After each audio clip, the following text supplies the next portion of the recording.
O programa Saúde e Cidadania é uma parceria entre os cursos de Medicina, Jornalismo e Publicidade e Propaganda do Unifoa. Ele tem como objetivo fazer uma conexão com a população, visando contribuir com informações destinadas à prevenção da saúde. Estamos aqui com a professora e doutora Sônia Moreira, especialista em Psicologia da Saúde há 12 anos, para explicar um pouco sobre o tabagismo. Sônia, o que é o tabagismo? O tabagismo atualmente é entendido como uma doença.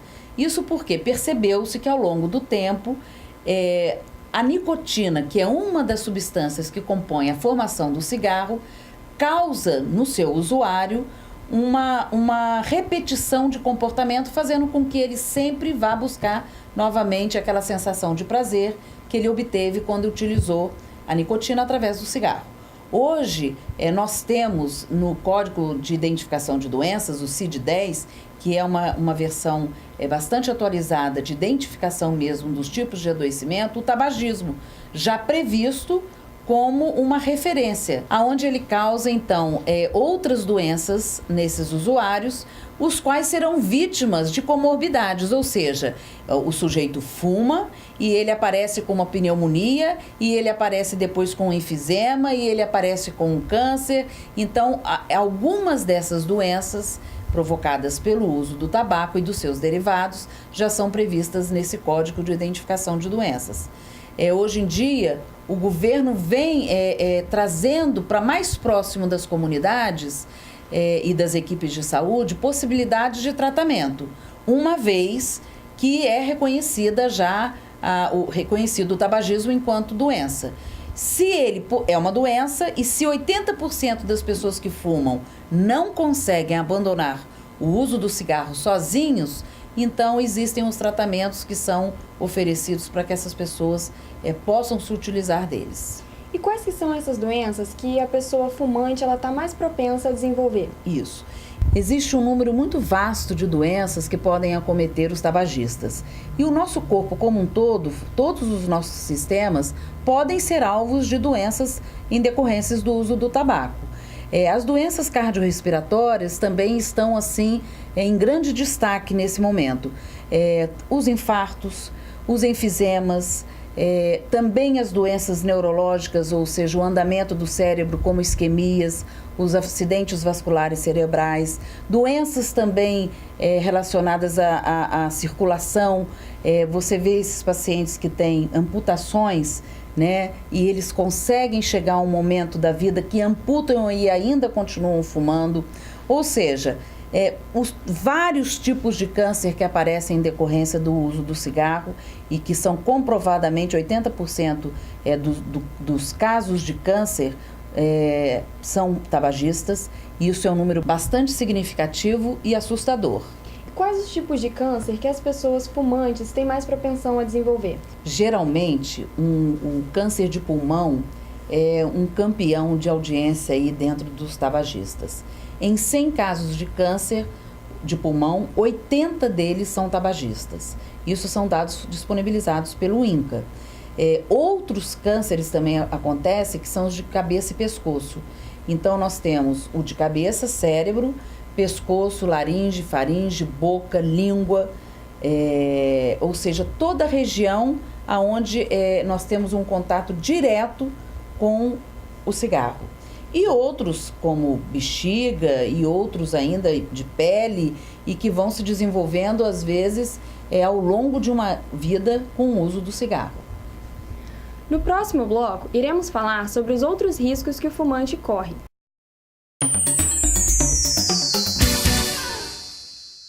Então, eu fumo já há mais de 30 anos. Aí eu entrei num programa, né, que aconteceu aqui em Delafogo, um programa do Ministério da Saúde, e fiz um tratamento que foi muito válido, né? Aí consegui parar. Parei por em torno de 5 meses, e tive uma recaída, voltei e estou fumando novamente. Mas não desisti não, vou parar de novo. E não é fácil parar, tanto que os próprios médicos falam que não existe ex-fumante, existe fumante em recuperação. Então você está sujeito a tentar parar e ficar muito tempo, né, e achar que conseguiu e ter uma recaída e voltar. É muito difícil, não é fácil não. Mas eu tenho amigos que parou, eu tenho uma irmã que conseguiu parar também através do programa. O programa é muito bom. O programa é em torno de 3 meses. São em torno aí de 12 sessões, né? Mas é muito válido, é muito bom o programa. A gente faz a inscrição, né? Tem os locais, né, adequados, os locais certos. A gente faz a inscrição e começa o tratamento. Aí esse tratamento ele vem é avaliado, né, por médico, tudo direitinho e tal. E o próprio médico vê a sua necessidade de uso de adesivo, o uso de goma, né, uma goma de mascar também que auxilia bastante para parar de fumar. E assim, você começa o tratamento, vai fazendo, igual eu fiz uso de adesivo, entendeu? E parei, consegui parar o período que eu fiquei sem fumar, eu me senti muito bem, entendeu? Me senti muito melhor, né, do que quando fumando.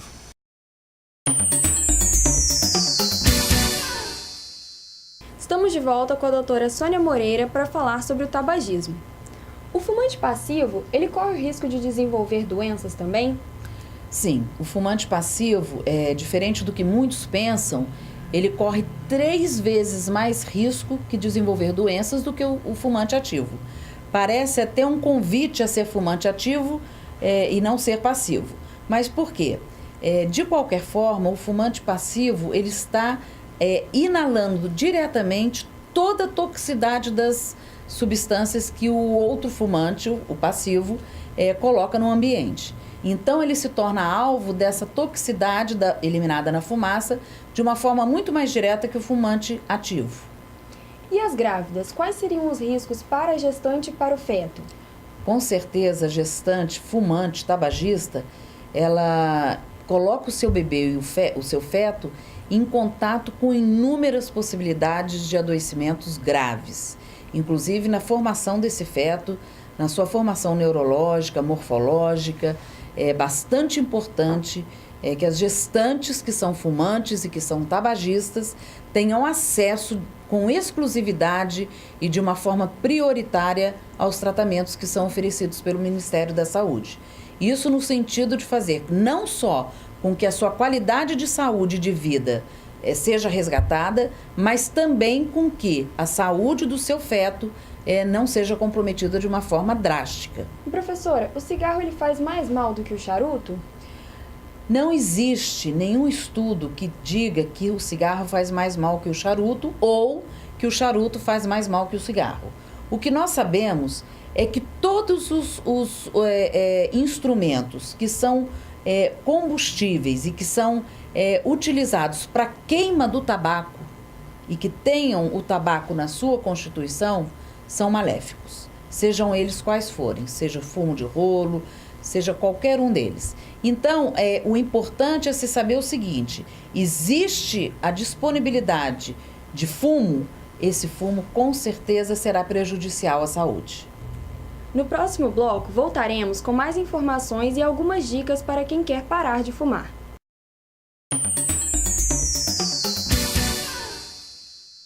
Bem, o cigarro definitivamente faz mal para qualquer pessoa, principalmente para os praticantes de esporte.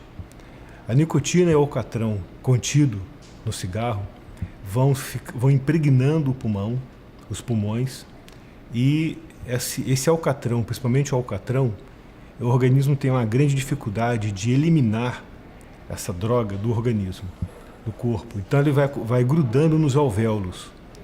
À medida que o alcatrão vai grudando nos alvéolos, ele começa a prejudicar essa troca gasosa do gás carbônico, que está sendo eliminado pelos pulmões, do oxigênio que está entrando também nos pulmões. Então, vai criando-se uma massa formada pelo alcatrão que impede a troca gasosa. Os alvéolos, eles são porosos, por onde passa exatamente as moléculas de oxigênio e as moléculas de gás carbônico. E ali fica entupido por conta do alcatrão. Não havendo essa troca, o que acontece? O alvéolo ele começa a inchar, porque o gás carbônico quer sair, mas está obstruído, e não consegue sair, aí aquele alvéolo estoura, como se fosse uma bola de soprar. Naquele local onde o alvéolo, vamos dizer assim, estourou, cria uma cicatriz e nunca mais aquele alvéolo funciona. Essa cicatriz é conhecida como efizema pulmonar.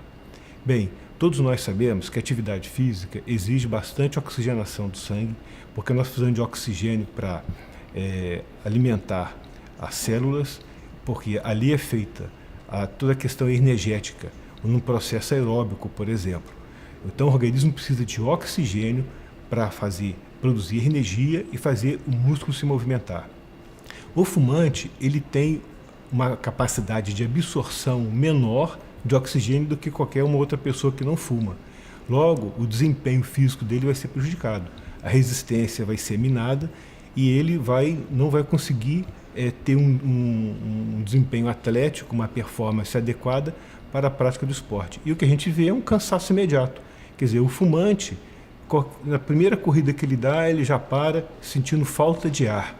Na verdade, ele entra em débito de oxigênio, porque o gás carbônico que está no seu organismo tem dificuldade para ser eliminado rapidamente, por conta, como eu já disse, do alcatrão e da nicotina que está impregnado no pulmão, e ao mesmo tempo o oxigênio não entrando na rapidez que precisa entrar, né, ele vai simplesmente sentir muito cansaço. É muito comum, durante a atividade física, o coração aumentar o batimento cardíaco, a gente respirar de forma mais rápida. Por que nós ficamos ofegantes? Exatamente para oxigenar mais rapidamente o sangue.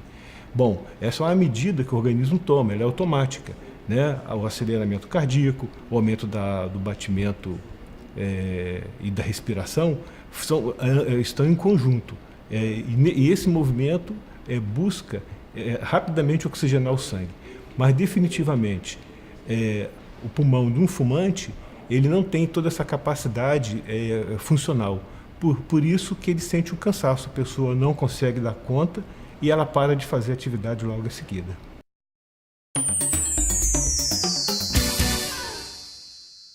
Estamos de volta com a doutora Sônia Moreira, que agora falará um pouco sobre algumas dicas para quem quer parar de fumar. Como que a pessoa que quer parar de fumar pode fazer? Hoje existem muitas possibilidades para as pessoas que querem deixar o cigarro e não conseguem, podem lançar mão.